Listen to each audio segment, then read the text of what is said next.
శ్రీదేవి భాగవతము 9వ స్కందం 19వ రోజు.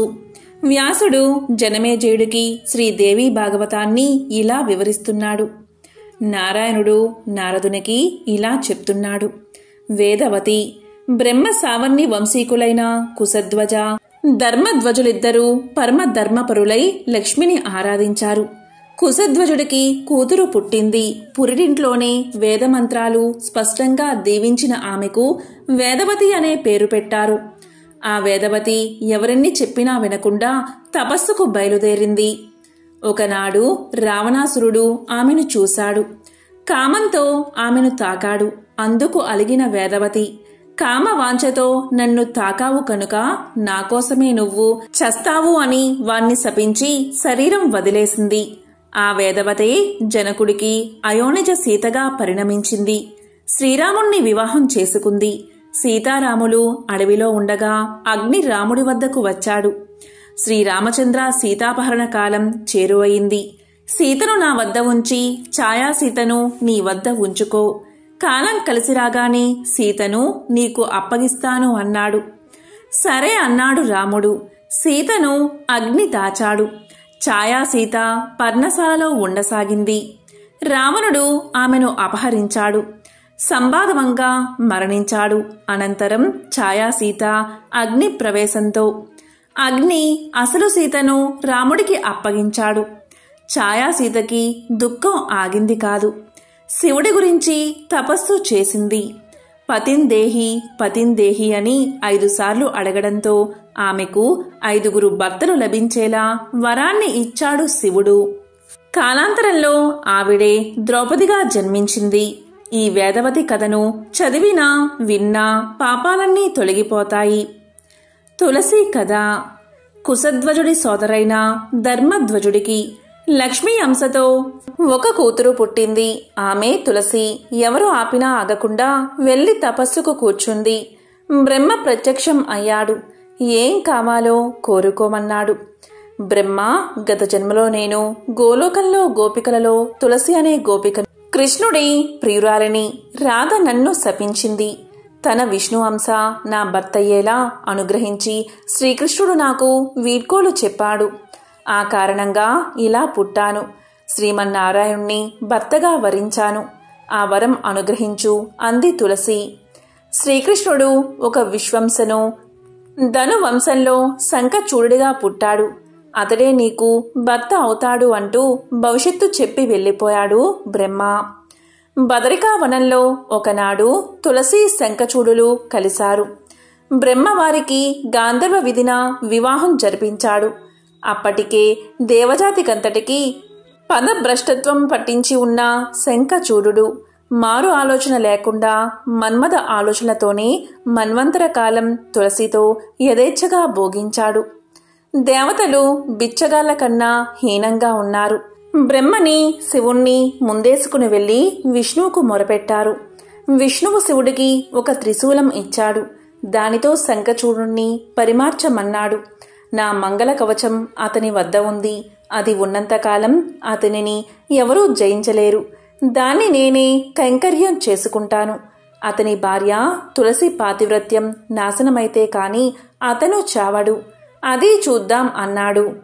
విష్ణువు నుంచి వచ్చాక శివుడు పుష్పదంతుడు అనే పేరుగల చిత్రరథుడైన గంధర్వుణ్ణి శంఖచూడి వద్దకు రాయబారం పంపాడు. శంఖచూడు యుద్ధానికే సిద్ధపడ్డాడు. ఘోరమైన యుద్ధం జరుగుతూ ఉండగా విష్ణువు ముసల బ్రాహ్మణుడి వేషంలో శంఖచూడి వద్దకు వచ్చి దానం అడిగాడు. కోరుకోమన్నాడు శంఖచూడు. శ్రీకృష్ణ మంగళ కవచాన్ని ప్రసాదించమన్నాడు విప్రుడు. ఇచ్చేశాడు శంఖచూడు. అది తాను ధరించి శంఖచూడి వేషంలో తులసి వద్దకు వెళ్లాడు విష్ణుమూర్తి. తనకు జయం కలిగినట్లుగా మాయతో నంది కైవరాలు పలకించాడు. అది విన్న తులసి మహానందపడింది. భర్తకు సర్వసపర్యలు చేసింది. ఆ రాత్రి ఆమెను కూడాడు మాయా శంఖచూడు. అక్కడ యుద్ధంలో శివుడు శంఖచూడుణ్ణి చంపేశాడు. ఇక్కడ తులసి వచ్చింది తన భర్త కాదని గుర్తించింది. చెప్పకపోతే శపిస్తాను అంది.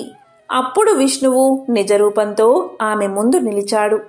అతన్ని చూస్తూనే పాతివ్రత్యాన్ని కోల్పోయిన ఆవేశంలో ఉన్న తులసి అతన్ని పాషాణం కమ్మని శపించింది. విష్ణువు నవ్వాడు. తులసి, ఒకనాడు నువ్వు నా కోసం తపస్సు చేశావు. దాని ఫలితంగానే ఈ సంఘటన జరిగింది. నువ్వీ శరీరం వదిలి దివ్యదేహంతో నాతో వచ్చాయి.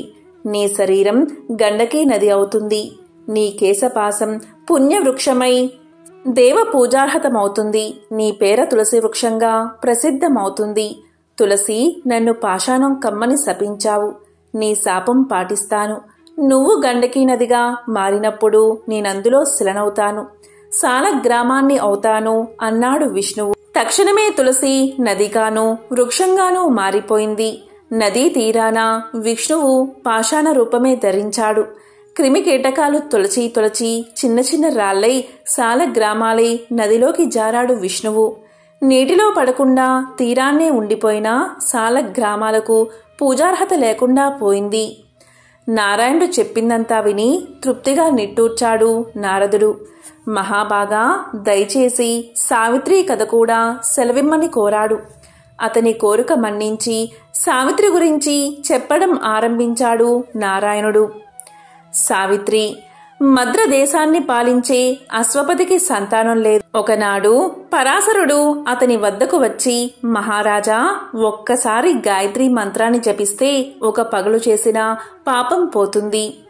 10 సార్లు జపిస్తే ఒక పగలు రాత్రి చేసిన పాపాలు తొలగిపోతాయి. 100 సార్లు జపిస్తే ఒక నెలలో చేసిన పాపం, 1000 సార్లు జపిస్తే ఏడాది పాపం, 1,00,000 జపం చేస్తే ఈ జన్మ పాపము, 10 లక్షలు జపిస్తే ఇతర జన్మల పాపాలు కూడా తొలగిపోతాయి. అప్పుడు సావిత్రి సాక్షాత్కరిస్తుంది. ఆమె వ్రతం 14 ఏళ్ల పాటు చెయ్యాలి. జ్యేష్ఠ బహుళ త్రయోదశి నాడు సంయమంతో ఉండాలి. చతుర్దశి నాడు సావిత్రి పూజ చెయ్యాలి. సావిత్రి ధ్యానం మాద్యందిని శాఖలో ఉంచి దానిని తూచా తప్పకుండా ఆచరించాడు అశ్వపతి. సాక్షాత్కరించింది సావిత్రి. అశ్వపతి కోరిక ప్రకారం కూతురు కొడుకు ఇద్దరూ కలుగుతారని వరాన్ని ఇచ్చింది. వరరీత్యా ముందుగా కూతురు పుట్టింది. సావిత్రి అని పేరు పెట్టాడామెకు. రాజహీనుడై అడవిలో ఉన్న ద్యుమత్యేనుని కొడుకు సత్యవంతుణ్ణి వరించిందామె. తండ్రి ఆజ్ఞ ప్రకారం కట్టెలు తేవడానికి అడవికి వెళ్లాడు సత్యవంతుడు. సావిత్రి అతన్ని అనుసరించింది. అక్కడ దైవయోగం వల్ల చెట్టుమించి పడిపోయి మరణించాడు సత్యవంతుడు. తక్షణమే యముడు వచ్చి అతని సూక్ష్మదేహాన్ని సంగ్రహించి యమపురానికి బయలుదేరాడు. సావిత్రి యముణ్ణి అనుసరించింది.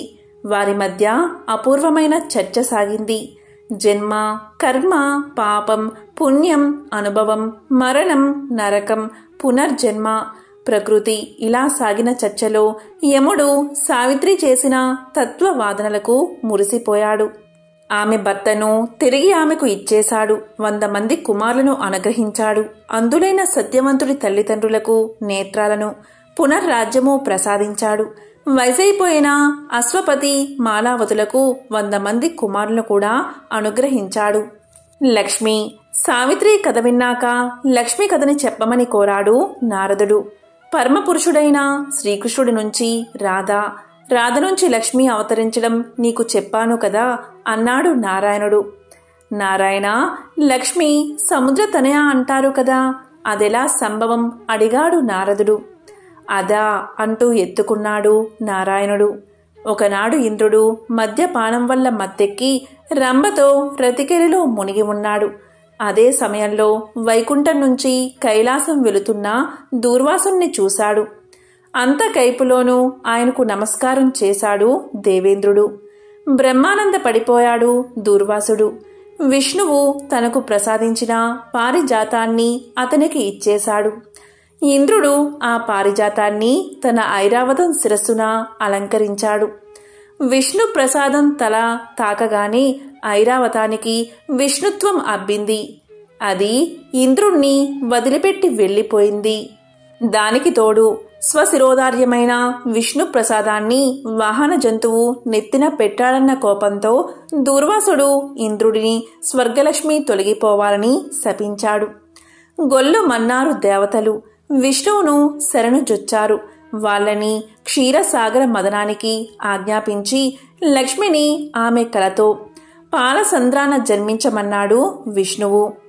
దేవతలు మందరాన్ని కవ్వం చేసి పాల సముద్రం చిలికారు. అందులోంచి లక్ష్మి అవతరించి విష్ణువు గలాన వనమాల వేసింది. ఆనాటి నుంచే లక్ష్మి క్షీరసాగర కుమారిగా నివాసమెక్కింది. లక్ష్మీదేవి చరిత్రం నీ నోట విని నా జన్మ ధన్యమైంది. అలాగే యజ్ఞాలలో స్వాహాదేవి, శ్రాద్ధాలలో స్వదాదేవి సుప్రసిద్ధులు అంటారు కదా, ఆ విషయం కొద్దిగా వివరించమని కోరాడు నారదుడు. మొదలు పెట్టాడు నారాయణుడు. స్వాహ విను. ఒకప్పుడు దేవతలు తిండిలేక బాధపడుతూ బ్రహ్మకు మొరపెట్టారు. ఆనాటి నుంచే బ్రహ్మ బ్రాహ్మణుల హవనంలో వారికి భోజనం ఏర్పరిచాడు. దేవతల గురించి విష్ణువును ప్రార్థించాడు. ఆయన ఆదేశం ప్రకారం మూల ప్రకృతిని ఆరాధించాడు. ఆ దేవి కలతో అవతరించిందే స్వాహాదేవి. ఆమె శ్రీకృష్ణుడి గురించి తపస్సు చేసింది. ప్రత్యక్షమయ్యాడు పరమపురుషుడు. ఆమె ఆంతర్యాన్ని తెలుసుకున్నాడు. దేవి, వారహ కల్పంలో నువ్వు నా ప్రేయస్వి అవుతావు. అప్పుడు నీ పేరు నాగజని అవుతుంది. అందాక శక్తివై అగ్నిహోత్రుడి ఇంట ఉండు.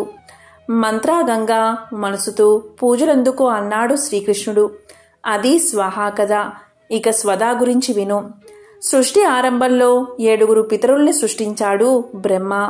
అందులో 3 తేజోస్వరూపులు, 4 మూర్తిమంతులు. శ్రాద్ధ తర్పణాల్లో అర్పించేవి వాళ్లకే చెందుతాయి. అది కాలంలో వాళ్ళకలా అందేవి కావు. వాళ్ళు కూడా ఆహారార్థం బ్రహ్మను ప్రార్థించారు. వాళ్ల కోసం స్వదాని సృష్టించాడు బ్రహ్మ. స్వహా మంత్రంతో దేవహవ్యాలు, స్వదా మంత్రంతో పితృద్రవ్యాలు ఇవ్వాలని బ్రాహ్మణుల్ని శాసించాడు. ఆశ్వయుజ కృష్ణ త్రయోదశి మగా నక్షత్రం నాడు కాని లేక తద్దినం నాడు కాని స్వదాదేవిని పూజించాలి. తర్వాత శ్రాద్ధం జరపాలి. ఇక షష్ఠీదేవి, కుమారస్వామి సతి అయిన దేవసేననే షష్ఠీదేవి అంటారు. స్వయంభో మనువు కుమారుడైన ప్రియవ్రతుడికి ఎంతో కాలం వరకు సంతానం కలగలేదు. 12 ఏళ్లయ్యాక ఒక కుమారుడు కలిగాడు. కాని పుట్టగానే చనిపోయాడు. ఆ శిశువు శరీరాన్ని గుండెల మీద వేసుకుని రోధించాడు ప్రియవ్రతుడు. కొడుకుతో సహా చచ్చిపోవాలి అనుకున్నాడు. అప్పుడు దర్శనమిచ్చింది షష్ఠీదేవి. ఆమె అనుగ్రహిస్తే కొడుకుల్లేని వాళ్ళకి కొడుకులు, ప్రియహీనులకు ప్రీతములు లభిస్తారు.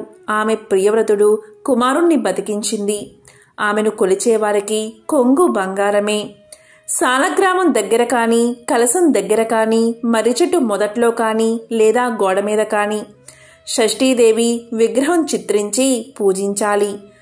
ఓం హ్రీం షష్ఠీదేవ్యై స్వాహ అనే మూలమంత్రం జపించాలి అంటూ ఆ అనంతరం మంగళ, చండీ, మానసాదేవి, ఆ పైన సురభి, పిదప మూల ప్రకృతి యొక్క తొలి 2 శక్తులు అయిన రాధాదేవి, దుర్గాదేవుల గురించి చెప్పాడు నారాయణుడు. రాధా కదా, దుర్గాదేవి కదా. అద్భుతమైన విషయాలు వినిపించావు నారాయణ, మహాప్రసాదం. అలాగే వేదాల్లో గోప్యంగా ఉన్న రాధా కదా, దుర్గా కదా వారి మంత్రాలు సెలవియ్యే అన్నాడు నారదుడు. పరమరహస్యమైన విషయం అడిగాడు. కాని ఇది అందరి దగ్గర చెప్పకూడదు. నువ్వు అది దృష్టిలో ఉంచుకుని మరీ విను. మూల ప్రకృతి నుంచి ఆవిర్భవించిన 2 శక్తులు రాధా, దుర్గా. శ్రీకృష్ణుడి ప్రాణాధిష్టాత్రి రాధా, దుర్గా అతని బుద్ధికి అధిష్టాత్రి. శ్రీ రాధాయే స్వాహ ఈ అక్షరాలు రాధా మంత్రం. దానికి ముందు హ్రీం చేర్చితే శ్రీ రాధా వాంఛ చింతామణి మంత్రమవుతుంది. దీనికి తుల్యమైన మంత్రం వేరే ఉందని చెప్పలేం. అన్ని కోరికలు తీర్చేది కనుకనే ఆమెను రాధా అని పిలుస్తారు. ఈ రాధా మంత్రానికి నేనే ఋషిని. ఛందస్సు గాయత్రి. దేవ శ్రీరాధ బీజం తారా శక్తి బీజం. శ్రీదేవి భాగవతం 9వ స్కందం 19వ రోజు పారాయణం సంపూర్ణం.